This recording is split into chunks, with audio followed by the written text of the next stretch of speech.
Lately, I've been into watches with metal bracelets. Now, for those of us with small wrists but who perhaps identify as someone with a much larger wrist, it can be pretty difficult to find metal watch bands that fit. Or we have to go with a mesh bracelet like the Spinnaker Dumas I reviewed previously. But what if you want something with links instead? Well, today I've got a nifty watch to introduce to you, the almighty Seiko Atlas, also known as the Landshark.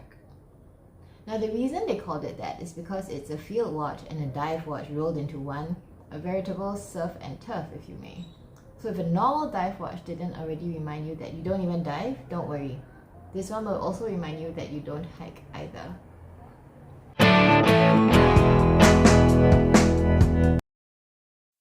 But before we get into that, let's talk about the Landshark's handsome and no-nonsense looks. I dare say there's nothing out there that really looks like it. First off, there's the internal compass bezel and the separate crown to control that. Then, there's the font they use for the 12, 6 and 9 hour markers only, which, while somewhat reminiscent of the Timex Weekender, is satisfyingly crisp and sans serif. This matches the font style on the external dive bezel very well, which is also uncomplicated as far as dive bezels go, yet very subtly striking. And of course, there are those big fat hour and minute hands outlined in a striking yellow that stands out against the solid black dial. Because parts of the hands are coloured matte black, the Landshark achieves a floating hands effect which is really cool. And I love how the needles extend far beyond the fat parts of the hands, so they point at and overlap very precisely with the minute markers. It's awfully satisfying. You'll also notice that the day-date wheel is black to blend in with the dial, while still having that flashy silver frame to it. And while the day text is mostly in white, the Sunday text is red, which matches the intensity of the yellow hands very well. To offset these striking primary colours and the black and white, there's the colour of the loom, which is this calming pale off-white sort of light green shade.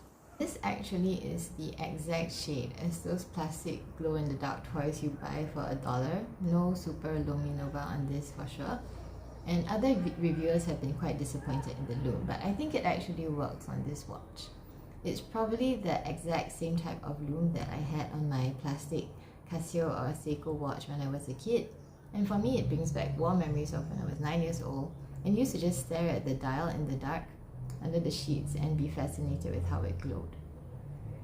Now for the form of the watch, what struck me is how the dive bezel has a very crisp, right-angled profile to it.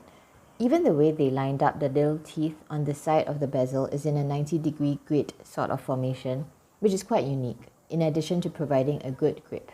The bezel click sounds are crisp and satisfying, with absolutely no backplay at all, which matches the whole mood of the watch.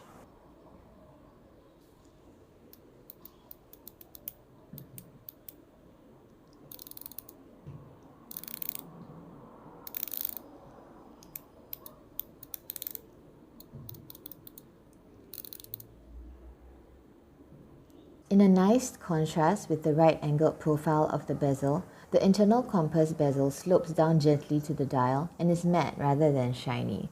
The grip on the compass crown is also cut at a 45-degree angle, which plays very cleverly against the 90-degree grid pattern of the dive bezel grip. Now the compass crown is actually very loose. There's no resistance at all when you turn it, and it's completely silent. And while it's not so loose as to let the compass crown slip by itself, it is loose enough that with normal wear, the compass crown will turn just from rubbing against the top of your wrist. So the crown guard is really just for show. Now this slippage is not going to get you lost and stranded with no water and tempted to kill your trekking companion for food. But for those of us with OCD tendencies, it can be quite troubling to see that the north that you set to the 12 o'clock mark not too long ago has managed to migrate to the 10 o'clock mark just from dawdling about the house a little bit. Another thing you'll notice about the Landshark is it has 3 different finishings on it: shiny, brushed and blasted. Now I like contrast, so I enjoy the mix. Most of it is brushed steel, meaning the case and the bracelet.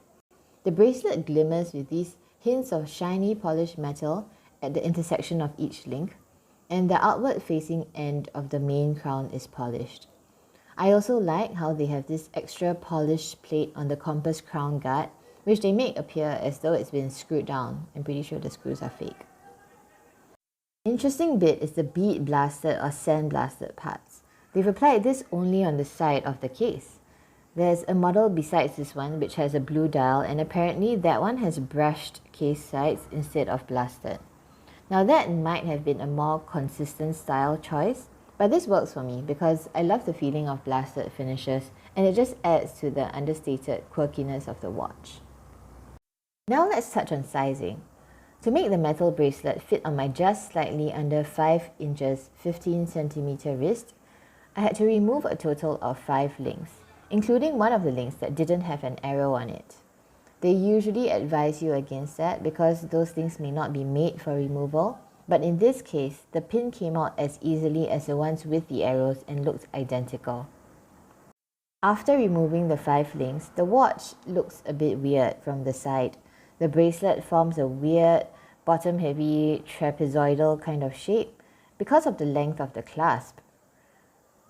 The asymmetry is less obvious when worn, but it's still visible and it may trouble some.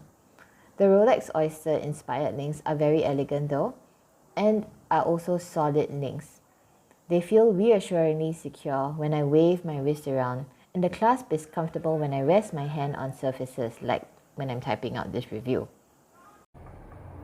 So there we have it, the Seiko Landshark SKZ211. Now bear in mind, this watch is not new at all. It was released in 2005, which means you could have raised a teenager by now if you got it on day one. So you may not see it in retail showcases, but there are plenty of sources online. There's also a blue version that is less common, the SKZ209. I had a hard time choosing between the two because I'm such a sucker for a blue dial, which looked like it came with a white day date wheel and a light blue Saturday text. I initially ordered that one, but it turned out to be out of stock, so I took it as a sign from the watch gods that I should get the black one instead. All in all, I'm loving my Landshark, and the fact that despite being 46.5 mm wide at the crown, Seiko still managed to design it in a way that it looks good on and can fit a 15 cm wrist. I'll leave you with a side-by-side of the Landshark and another metallic monster, the Spinnaker Dumas. Till the next time.